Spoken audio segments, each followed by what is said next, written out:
With Labour ditching their flagship promise to spend 28 billion a year on green investment, can we believe anything they say or pledge? No. If it was just this that they dropped, right? If it was just this that they dropped, maybe you could think, oh, well, maybe you'd let it pass. They have an explanation for why they've dropped it, rather than no explanation and just a complete U-turn because it was all lies. If it was just this, maybe you'd be defensible. But the fact that the question hasn't included, after dropping the £28 billion pledge and also having done 27,000 other U-turns before now, how can we trust him? Because that is exactly the situation that we're in, because we can't trust him on anything. Because the Keir Starmer of 2024 is completely unrecognisable from the Keir Starmer of 2019. True. Yeah, like you say, if this was the first thing he dropped, it would be bad but survivable. But this is literally the last good policy they really have. Yeah, because it includes cutting the insulation funding as well, which is like the most important thing, because that really helps poor people save on their energy bills by reducing demand as well as increasing supply.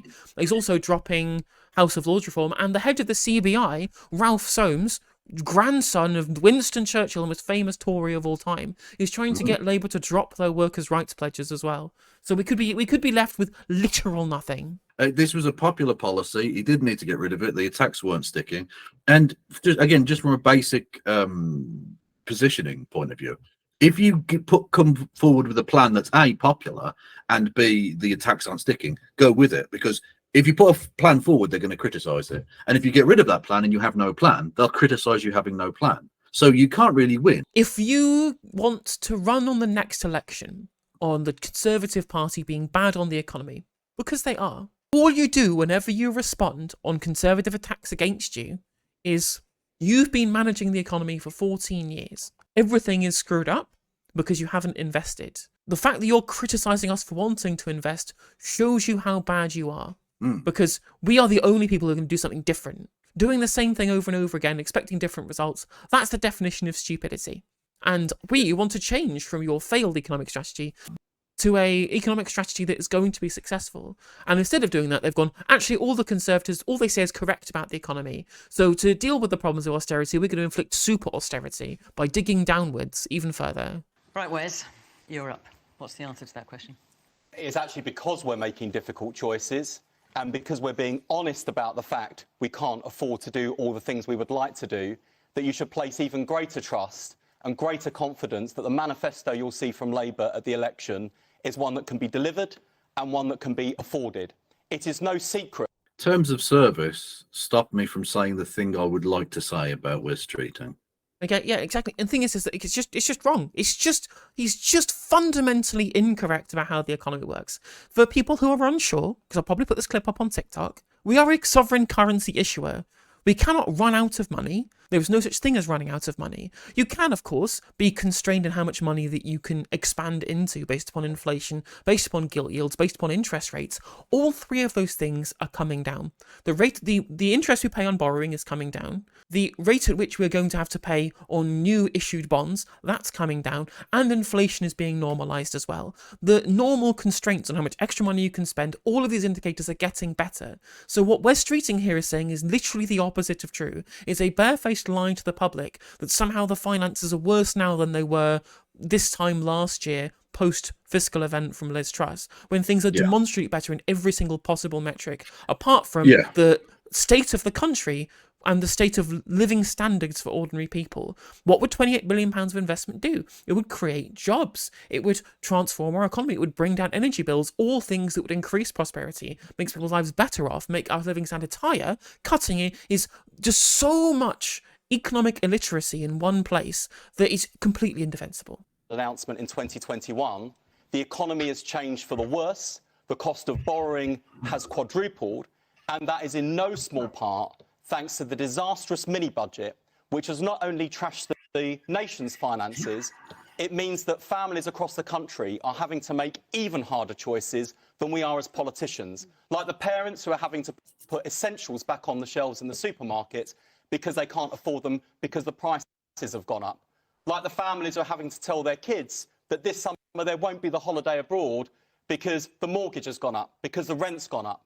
So we make no apology, actually, for the fact we've had to take a long, hard look at the challenges facing the country. So what we've done in response to all of these economic problems that have been caused by the government not investing enough, we're going to now not invest. This is so stupid. And also, I want to make a really important point here as well. One of the reasons he stated there was that the cost of borrowing has quadrupled. It's still low.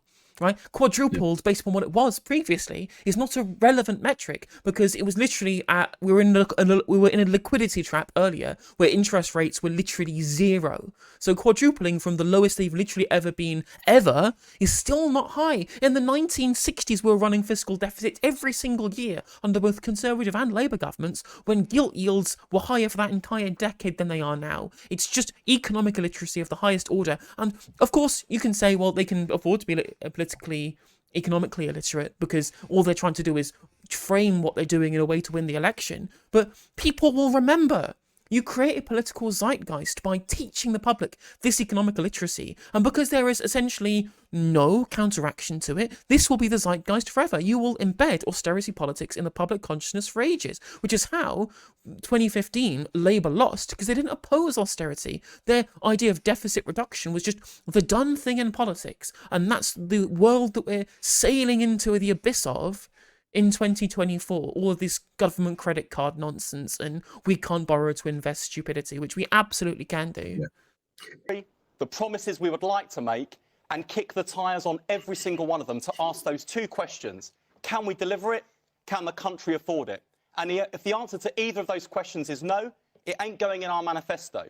The alternative is where we've been before, frankly, where we've been over the last 14 years, which is promises made in elections, subsequently broken.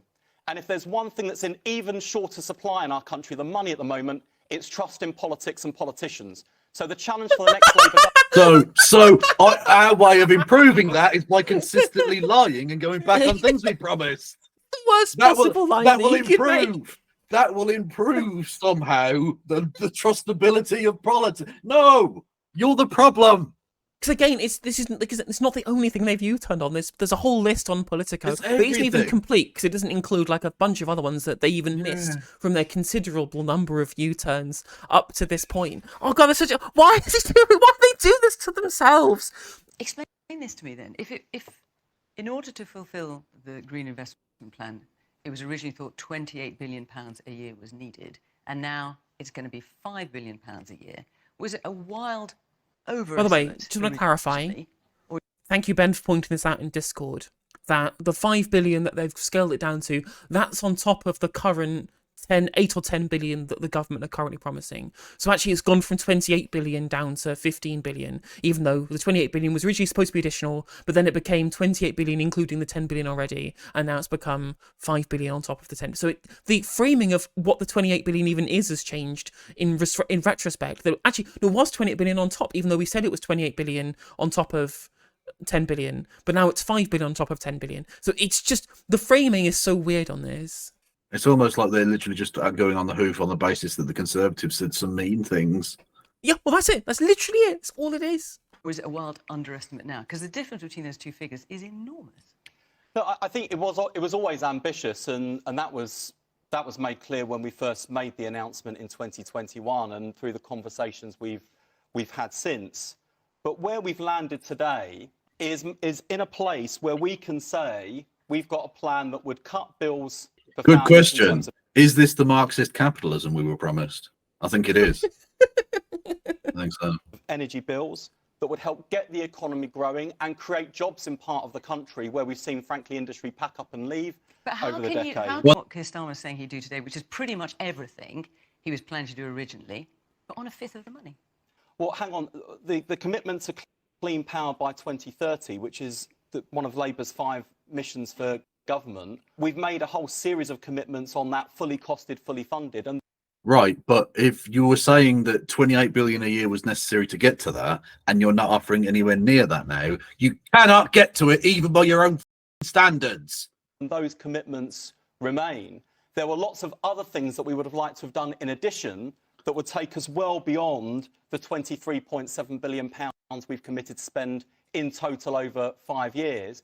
And it's those things that internally in the manifesto process, we've had to say to colleagues, no, I'm sorry, but we're not going to be able to do that. And that's not easy.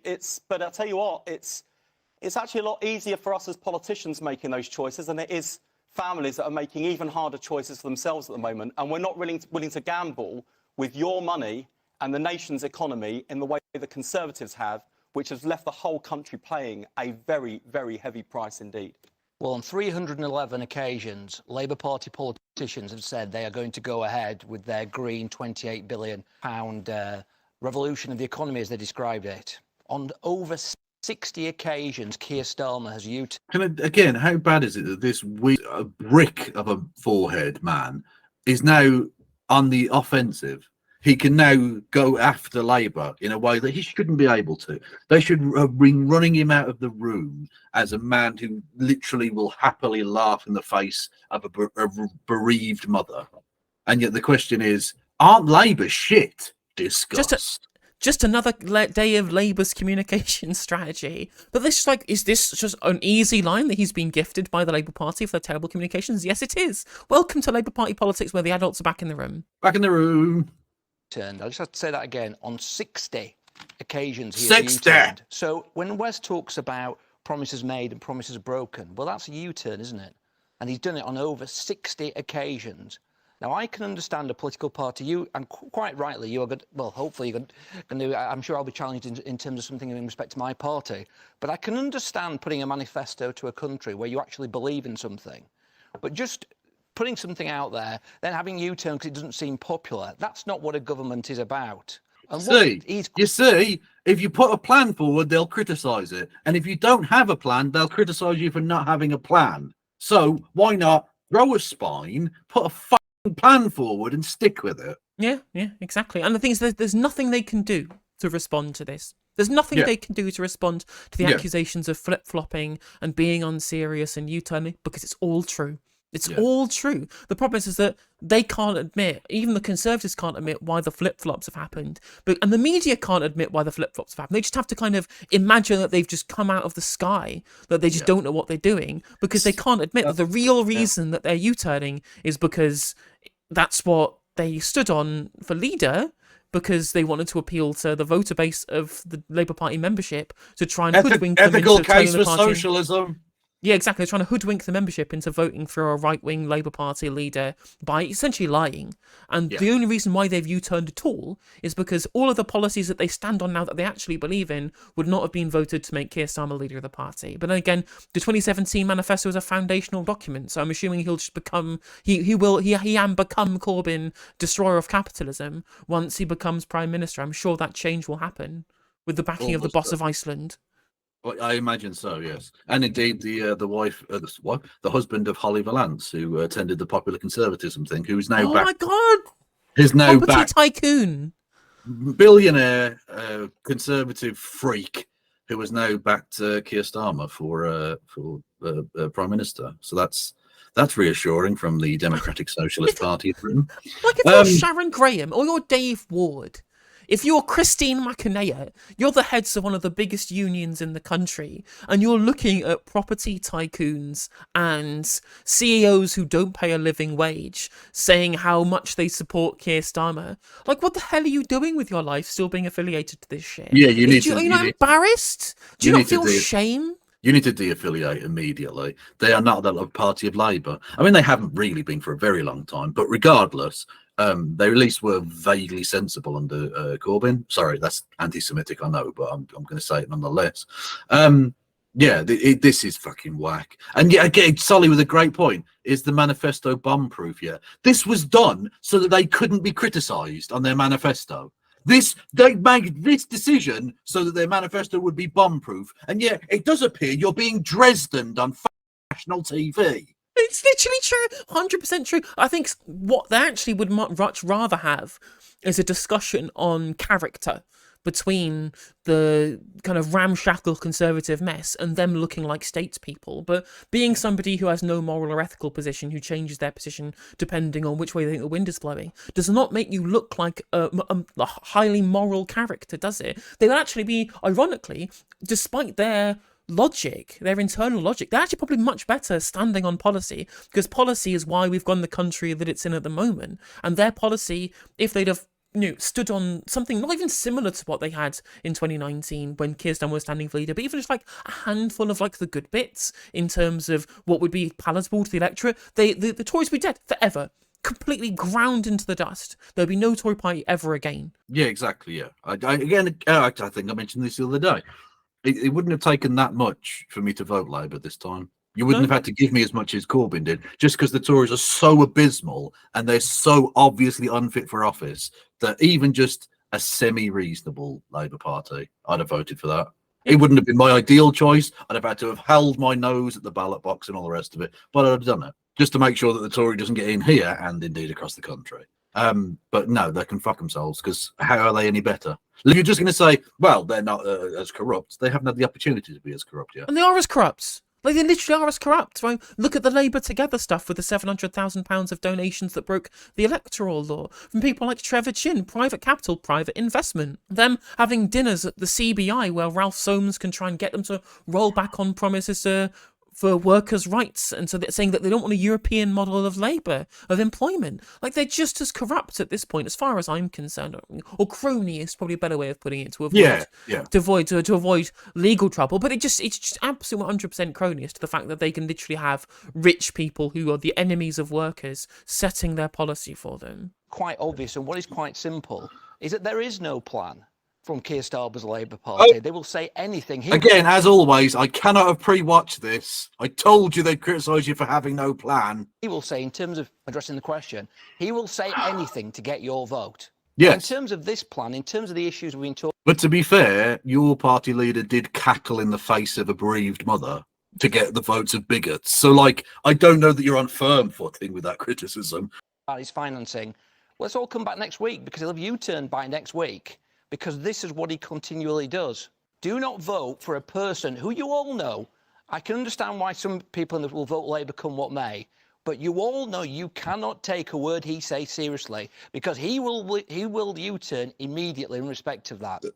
Oh, look at his sad little eyes. Oh, it's like a puppy you're about to put down. Oh. What's ironic about all of this as well is that I think all of these criticisms of Keir Starmer are very, very salient, but all of these criticisms can just as well be levelled at Rishi Sunak too. Yeah. That man stood on a Conservative manifesto in 2019 where there was funding for hospitals, there was a green transition, a green industrial revolution is what Boris Johnson literally campaigned on. His own phrase, high wage, high skill economy. All of these things being promised to build HS2, all U-turned on by Rishi Sunak against the mandate he was literally elected on. Right? Keir Starmer may U-turn on policies before he's even stood for election. That's bad. But U-turning without a mandate whilst you're the elected Prime Minister, that's unforgivable. That's completely unforgivable. Both parties have been stolen from their base, but neither of them represent their membership, and B, don't seem to represent a particularly big section of the population either, and have both gone back on the manifestos on which they were elected 4 years ago. So they have no legitimacy at all. No, nothing. Completely illegitimate, both of them. Yeah, I mean, to quote both Leo Amery and Oliver Cromwell, in the name of God, go. Taxes, disaster. All right, lots of hands have shot up. Let's hear from some of you. The woman there in the stripy scarf. I'm pleased to hear that it's more of a realistic figure, but then there is the question, a bit like pause. Is it going to be enough you have to money pause. to? See what I mean? See what I mean? When I said before about the zeitgeist having been changed. She's somebody who's just interested in politics and wants to engage and wants to see policy that is reasonable, right? Loads of people are just like this. And she's just said, oh, well, I'm glad that this is now a more reasonable figure, more realistic figure. And the only reason she thinks this figure is realistic is because Wes Streeting has told her that the 28 billion was unrealistic. This is why austerity will get cemented as the part of the political zeitgeist. And this is the 100% proof, right? No economic reason for any of this U-turn. But she's been told what the economic reason is by a politician, and she's accepted that claim at face value. Yeah. And again, I'm going to say this a lot during this show. They could have had the amazing Helena, and instead they've got melts like this. I don't think she's only a melt. I just think that she's... No, she is. I'm sorry. If you're buying into the austerity narrative, you've melted. But most people aren't like political junkies like her. She wants to see what's good for her community, and she's being lied to by politicians and by journalists. Actually meet the needs of society. Okay, I'll take a few points and sure you'll come back to you, Wes. Man there in the glasses, yeah, and the grey sweater. So the Conservatives said they would level up. The disparities have got worse. They said they would eliminate rough sleeping by 2024. It's up by 50% since 2021. They said they would deliver HS2 in full. We're going to get a This is shuttle Alan service Bennett. between Birmingham and somewhere called Old Oak Common that no one's ever heard of. If Labour are not going to spend £28 billion a year on this, I'd much rather know about it now than discover after the election that they didn't really mean what they said. So the question is, with Labour ditching this flagship promise to spend £28 billion a year, can we believe anything they say or pledge? That's Kevin's question. I think Kevin raises a really important point. I think it's all well and good, many of us saying, well, it is laudable that he has acknowledged that the economic situation has changed and that he's saying this before the election rather than after. But then you have to then ask the question, what are we voting for? Many of Keir Starmer's pledges that he staked his leadership on, he has U-turned on this. Many of his shadow cabinet ministers were talking about this as recently as a few days ago. Well, Keir Starmer was talking about it on Tuesday, saying it was desperately needed. Exactly. And then on top of that, we had the... But in those 2 days, it's gone from desperately needed to not needed at all, which is one hell of a turnaround. You think about it. You're making difficult decisions, just only the difficult decisions that affect poor people. Yeah, exactly. Not difficult for like rich people. They could make the slightly difficult decision of slightly raising their tax a bit. Pissing off people who might theoretically donate to the party. That's a difficult choice. Yeah, exactly.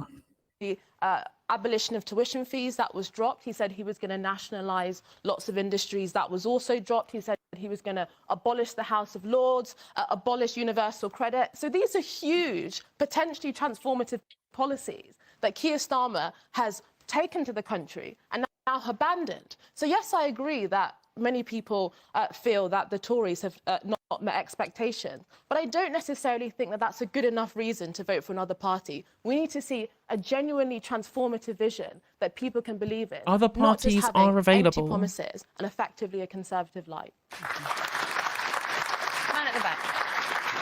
I agree with Anaya.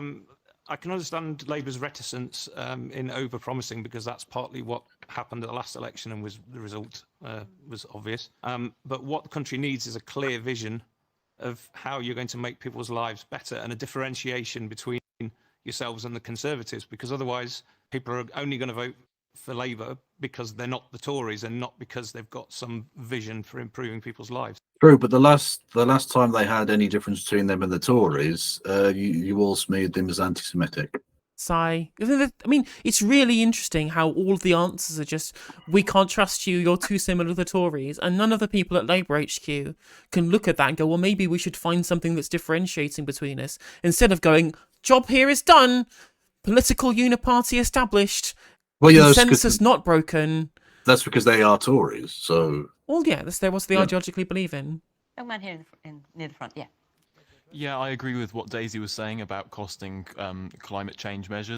It's really tricky, and they say like a week is a long time in politics, but in the years and decades where the true impact of the climate crisis is going to be felt, it feels quite kind of easy for politicians to kick the can down the road, as it were, and kind of pick things that to spend money on that seem almost more immediate. But the more you kick that can down the road, money-wise, the more expensive it will be when you eventually get to it and say, actually, no, we should be spending money on this. And when it comes to other things like the NHS and the economy, obviously the climate catastrophe is going to have a massive impact on that.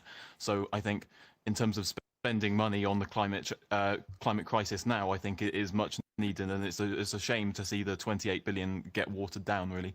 Okay, let's go back to Kevin, because you asked this question. What do you think of what you're hearing? I think I don't really believe most politicians what they say. They What, of any shade, any colour? yes, Right. particularly, you know, Labour probably more than the Tories, but the Tories, as we've just heard, most of the questions here today, sort of like they've both done U-turns on some of their major policies. So it's not just little side policies that they've done. They're doing U-turns on their major policies, which, so I think the general public would appreciate sort of if the politicians could actually speak a bit of truth and actually sort of follow through their pledges and their promises and not just make them so that, you know, for us to vote on them. Okay.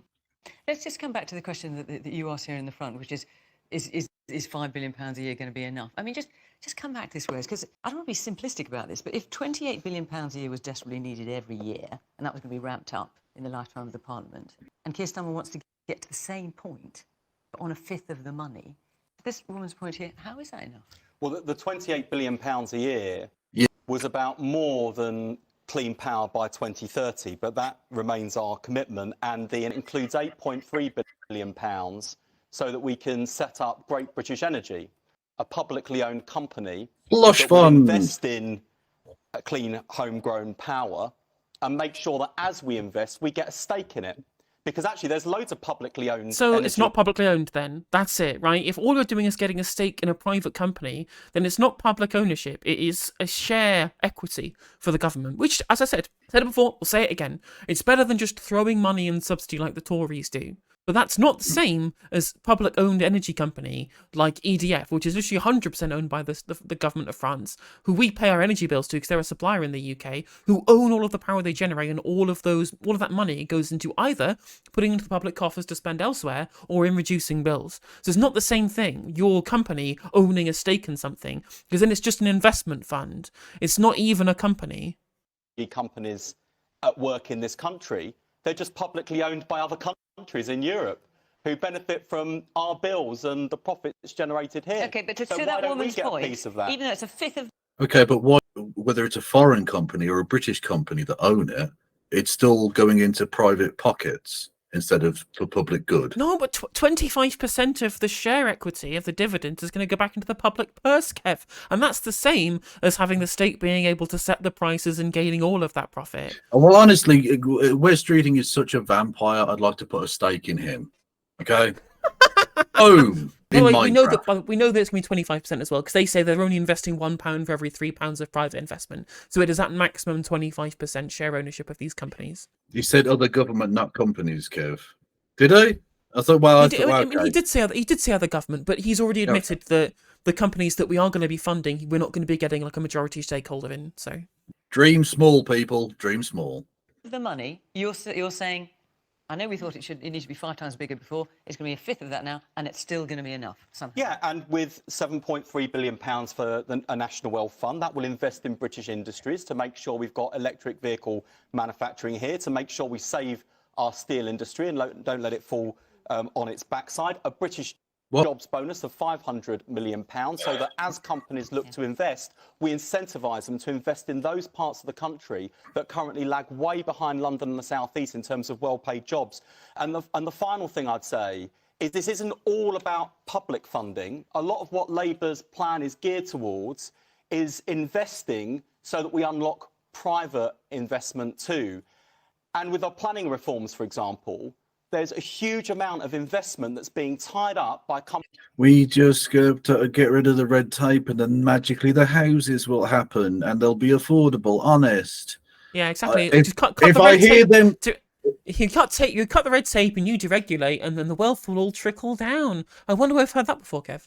Trickle down housing. Can't wait. Companies that want to build the new energy infrastructure in this country, but are held back by Britain's outdated planning system. So that's a big change we could deliver in Parliament without costing us a penny, and would let business get going. So don't think there's no change coming. There's change you can believe in. And whether no. It will cost us a lot of money just down the line when you get rid of those safety regulations and they start dumping the poisonous shit into water supply, and then Muggins here, the taxpayer, has to pick up the bill later down the line. But don't worry, you'll be retired by that point on your golden pension, you wanker. And also we would be paying all the shareholder dividends of the private companies that are making bank off of this extra investment coming from the state. We wouldn't have to do any of those things, and the bills would be lower if the state was the one providing all of this as a non-for-profit. Unless, of course, they are going to earmark all of their £10 billion, whatever, of investment specifically for cooperatives, like they planned to do under Jeremy Corbyn for a very similar National Wealth Fund plan in National Investment Bank. But they're not going to do that. It's going to be in private companies. Or whether it's our fully costed, funded plans for the National Health Service that deliver 2 million more appointments we may get onto all that but this is the thing, but it's important, Fiona, because one thing I know, but you don't end up repeating yourself later in the programme. That's all I'm trying to say. Later, but just on this point of trust in politics, the reason I winced actually when Paddy said, "Oh, you guys are a shoo-in," We don't take any votes for granted. We've learned through bitter experience, actually, as a Labour Party. And we know that it's not enough for people to reject the Tories. They need to positively vote for Labour. And we believe that's far more likely, and that you're far more likely to re-elect us if we have a manifesto that you can believe in. And that's why we're making the hard choices now. All right. We may come back to this subject on other programmes, but I'm just going to let you know. Hey there, if you enjoyed the video, make sure that you like and leave a comment. That helps the video out in the algorithm. If you subscribe and ring the bell, it'll let you know when I go live. I stream every day on YouTube and Twitch. You can also follow all of my socials down in the description. And if you want to support me in a more financial manner, there's a join button for membership to just 99p to be a member on YouTube, as well as a Patreon, and there's some merch there as well. And hopefully I'll catch you on the next video. Take care.